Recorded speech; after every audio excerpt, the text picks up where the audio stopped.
the dog with red notes. Dusk watched from the back of his kennel, a black shadow against the muted concrete wall.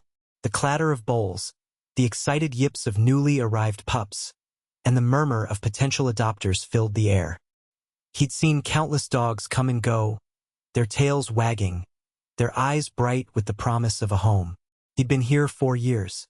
For long years of observing, of staying apart. Brenda Jenkins, a seasoned volunteer with a clipboard and an air of weary practicality, stopped beside a new visitor. "That's Dusk," she explained, her voice low. "He's a special case." She pointed to a laminated card affixed to Dusk's kennel. The word unadoptable screamed in bold, red letters. Below it, for separate notes, each written by a different evaluator over the years, were pinned. The visitor leaned closer, scanning the first 3. Separation anxiety, she read, food aggression with other dogs, and fear reactive to sudden movements. Brenda sighed, adjusting her glasses. "The latest one is the kicker." She gestured to the 4th, a more recent addition, its ink still vibrant against the off-white card. 8 months ago, Brenda elaborated, her finger tracing the words, "we had a professional behaviorist come in, Dr. Evans. She spent a week with him." The note read, "This dog is not suitable for standard adoption. His behavioral profile requires a handler with professional training experience. He is not dangerous, he is complicated." Dusk, meanwhile, hadn't even twitched an ear. He just kept his gaze fixed on the bustling adoption floor, a silent, unmoving sentinel. A glimpse of Unadoptable. The Saturday morning air inside the shelter was a cacophony of barks and whines, but Eleanor Vance moved through it with a quiet determination. She meandered past smaller dogs, their eager faces pressed against the wire, until she reached the larger breeds. There, nestled at the far end, was a formidable dog, a shepherd mix, its coat a deep, lustrous black that seemed to absorb the dim kennel light. He was immense, a silent, watchful presence, his eyes following the general bustle of the adoption floor without engaging. Her gaze drifted to the placard affixed to his kennel. In bold, stark lettering, one word stood out, unadoptable. Below it, a terse summary of his complex behavioral profile, a litany of challenges that deterred even the most seasoned dog lovers. Eleanor felt a quiet tug, an immediate connection to the stillness in his dark eyes, so different from the frantic energy of the other dogs. He didn't bark, didn't pace. He simply observed, a solitary island in a sea of hopeful noise. Leaving the shelter, the relentless Saturday sun felt strangely muted. Eleanor's mind replayed the image of the big black dog, the silent, complicated creature behind the unadoptable sign. The word echoed in her thoughts, not as a deterrent, but as an intriguing challenge. She pictured his dark fur, the intense, unwavering gaze, and a faint, unfamiliar sense of purpose began to stir within her. The quiet dog had left an indelible mark. The quiet visitor. The scent of disinfectant and damp dog fur greeted Eleanor as she pushed through the double doors of the shelter on Sunday morning. The air was quieter than the previous day, the weekend rush not yet in full swing. She walked directly to the back kennels, her steps purposeful, a faint hum of anticipation in her chest. Outside Dusk's enclosure, she hesitated for only a moment, then chose a spot on the cool concrete floor, leaning her back against the opposing wall. The angle offered a clear view into his space without being directly in front of the gate. Dusk was a dark silhouette curled tightly in the far corner of his kennel, a black shadow against the muted gray of the concrete. He didn't stir as Eleanor settled herself, pulling her knees up to her chest. 45 minutes stretched ahead, a silent vigil. The rhythmic drip of a leaky faucet from a nearby utility closet was the loudest sound. Dusk's breathing was shallow and even, a testament to his deep, undisturbed slumber. Eleanor watched the gentle rise and fall of his side, the occasional twitch of an ear, but no other acknowledgement. The unadoptable dog remained an enigma, a closed book, seemingly oblivious to the quiet visitor who had rearranged her Sunday morning for him. She felt a strange peace in the silent observation, a tiny, budding sense of purpose. Promise of time. Eleanor was back on Monday, choosing the same worn plastic chair outside Dusk's kennel. She sat in silence, observing the rhythmic rise and fall of his flank as he slept, oblivious to her presence. The hum of the facility, the distant barks, and the occasional clang of metal were the only sounds. Tuesday found her there again, a quiet sentinel, her gaze unwavering. Brenda Jenkins, a volunteer whose tenure at the shelter spanned a decade, noticed Eleanor's consistent vigil. She'd seen many hopefuls come and go, but this woman's quiet persistence was different. There was no coaxing, no calling, just a serene presence. "You're here early again, dear?" a younger shelter helper remarked as Eleanor settled into her chair on Wednesday. "Do you have a lot of free time?" Eleanor offered a gentle smile. "I'm retired," she explained, her voice soft but firm. "No schedule, no appointments, nowhere I need to be. Just ample time." The helper nodded, a flicker of understanding passing across her face. Eleanor returned her attention to Dusk, a fresh resolve settling over her. She felt an unfamiliar stirring, a sense of purpose that had been absent since her retirement. Dusk, still curled in a tight ball, offered no acknowledgement, but Eleanor felt a nascent connection, a promise of time yet to unfold. Brenda watched from across the aisle, a thoughtful expression on her face. This woman wasn't just passing through. A small movement. On the 19th day, Eleanor settled into her customary spot outside Dusk's kennel.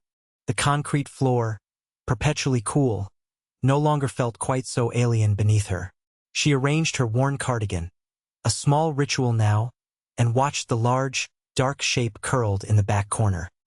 He was a familiar silhouette, a study in indifference, and her presence usually elicited no more reaction than if she were a shadow cast by the afternoon sun. The shelter hummed with its usual cacophony of barks and distant voices, but here, beside Dusk, a strange pocket of quiet always formed. Today, however, was different. As Eleanor lowered herself to the ground, a subtle shift occurred. Dusk, who had been a tightly wound knot of fur and muscle, slowly uncurled. His limbs stretched, languid and deliberate, as if waking from a deep slumber. Without lifting his head, without acknowledging her in any discernible way, he rose. Each movement was measured, unhurried.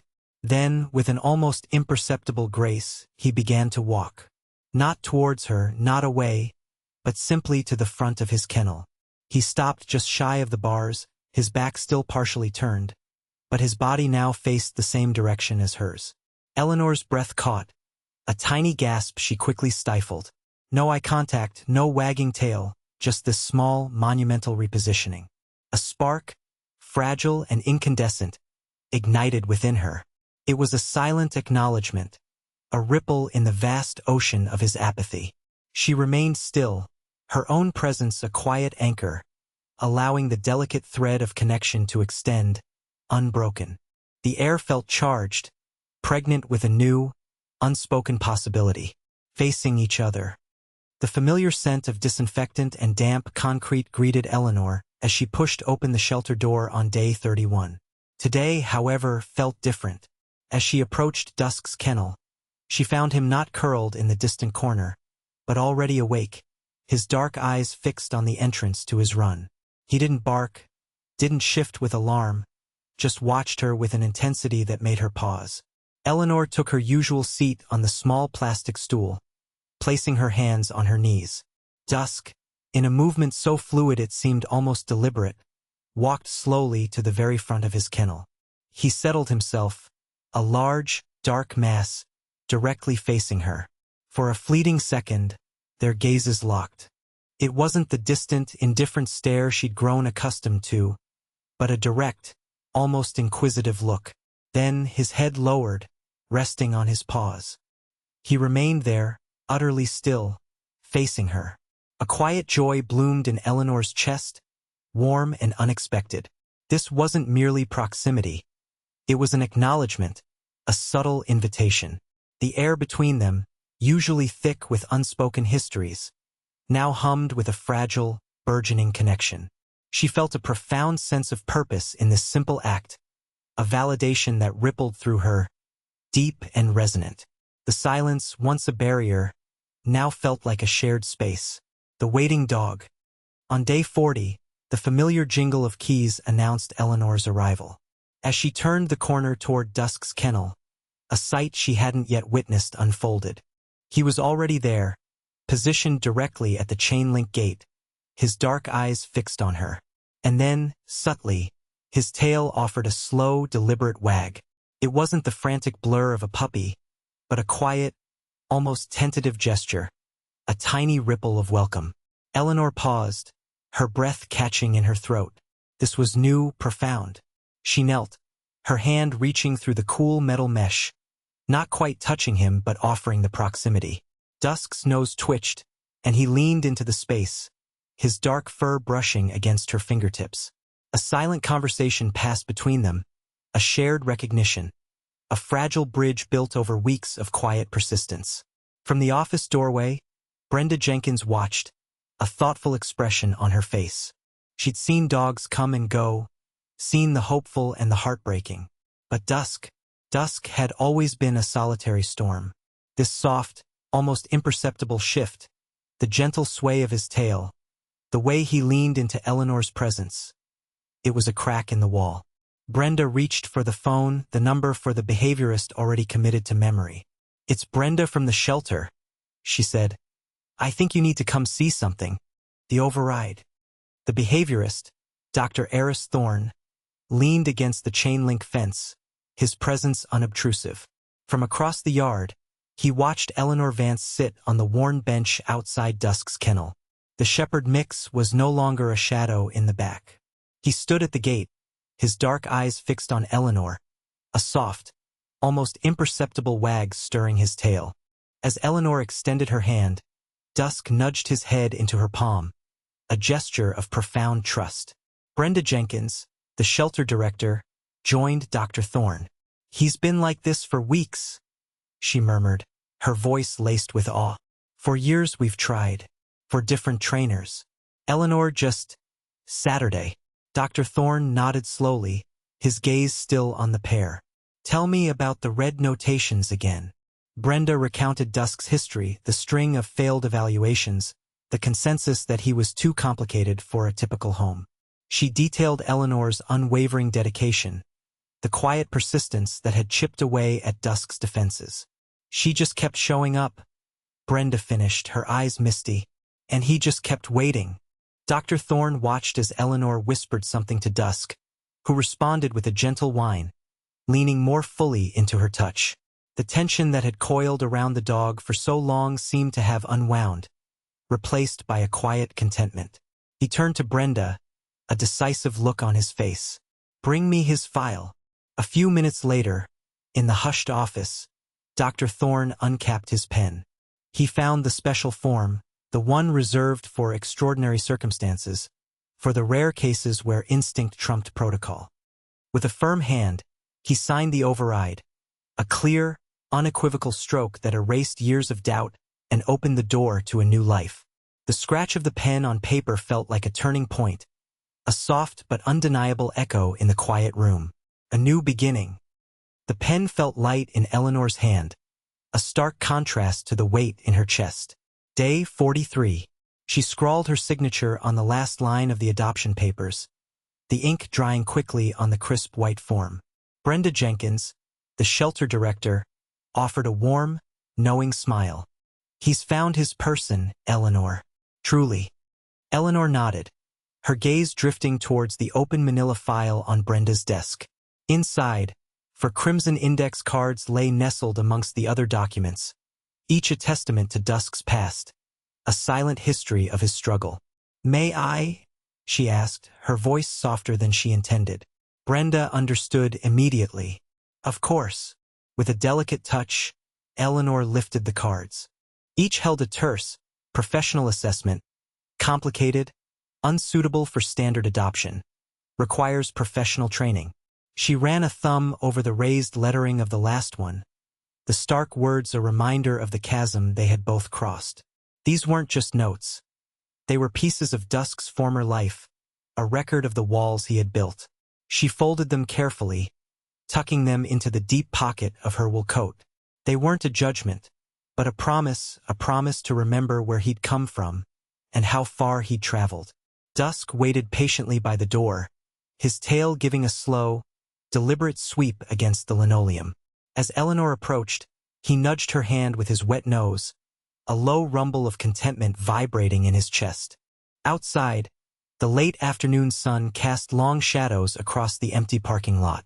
The air was cool and crisp, carrying the faint scent of pine.